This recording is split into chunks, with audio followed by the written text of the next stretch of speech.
ಗ್ರಾಮ ಆಡಳಿತ ಅಧಿಕಾರಿಗಳಿಗೆ ಅಗತ್ಯವಿರುವ ತಾಂತ್ರಿಕ ಪರಿಕರಗಳ ಸೌಲಭ್ಯಗಳು ಕಲ್ಪಿಸದೆ ಸರ್ಕಾರದ ಹಲವು ಯೋಜನೆಗಳನ್ನು ಅನುಷ್ಠಾನಗೊಳಿಸಬೇಕೆಂಬ ಒತ್ತಡ ಹೇರುತ್ತಿರುವ ಕ್ರಮವನ್ನು ಖಂಡಿಸಿ ವಿವಿಧ ಬೇಡಿಕೆಗಳ ಈಡೇರಿಸುವಂತೆ ಇಂದಿನಿಂದ ಅನಿರ್ದಿಷ್ಟ ಕಾಲದ ಮುಷ್ಕರಕ್ಕೆ ಮುಂದಾಗಿದ್ದಾರೆ ಎಂದು ರಾಜ್ಯ ಸರ್ಕಾರಿ ನೌಕರರ ಸಂಘದ ಸಾಗರ ತಾಲೂಕಾ ಅಧ್ಯಕ್ಷ ಜಿ ಪರಮೇಶ್ವರ್ ಹೇಳಿದರು.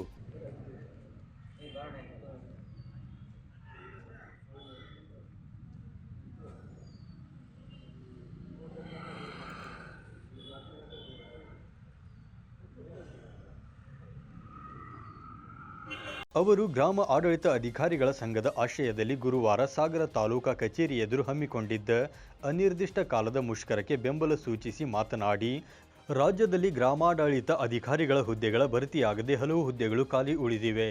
ಇದರಿಂದ ಇರುವ ಗ್ರಾಮಾಡಳಿತ ಅಧಿಕಾರಿಗಳಿಗೆ ಕೆಲಸದ ಒತ್ತಡ ಹೆಚ್ಚಾಗುತ್ತಿದೆ.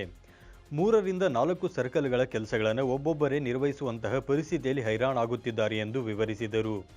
ಅಲ್ಲದೆ ಮಂತ್ರಿಗಳು ತಕ್ಷಣ ಮಧ್ಯ ಪ್ರವೇಶಿಸಿ ಸೂಕ್ತ ಸೌಲಭ್ಯಗಳು ಕಲ್ಪಿಸುವಂತೆ ಇದೇ ವೇಳೆ ಅವರು ಒತ್ತಾಯಿಸಿದರು.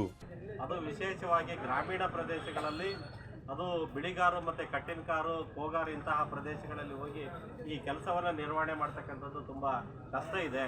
ಅವರು ಈಗಾಗಲೇ ಹೇಳಿದಂತೆ ಈ ಲ್ಯಾಂಡ್ ಬಿಟ್ಗಳನ್ನು, ಮ್ಯಾಪ್ಗಳನ್ನು ಮಾಡ್ತಕ್ಕಂಥದ್ದು, ಮತ್ತು ಅಗತ್ಯವಾಗಿರ್ತಕ್ಕಂಥ ಅವರಿಗೆ ಮೊಬೈಲ್ಗಳ ಇಲ್ಲದೆ ಇರ್ತಕ್ಕಂಥದ್ದು, ಲ್ಯಾಪ್ಟಾಪ್ಗಳಿಲ್ಲದೆ ಇರ್ತಕ್ಕಂಥದ್ದು, ಮತ್ತು ಮೊಬೈಲ್ಗಳ ಮತ್ತು ಲ್ಯಾಪ್ಟಾಪ್ಗಳನ್ನು ಅವ್ರದ್ದೇ ಅವು ಇರ್ತಕ್ಕಂಥವುಗಳನ್ನು ಬಳಕೆಯನ್ನು ಮಾಡಿ ಕೆಲಸಗಳನ್ನು ನಿರ್ವಹಣೆ ಮಾಡ್ತಾ ಇದ್ದಾರೆ.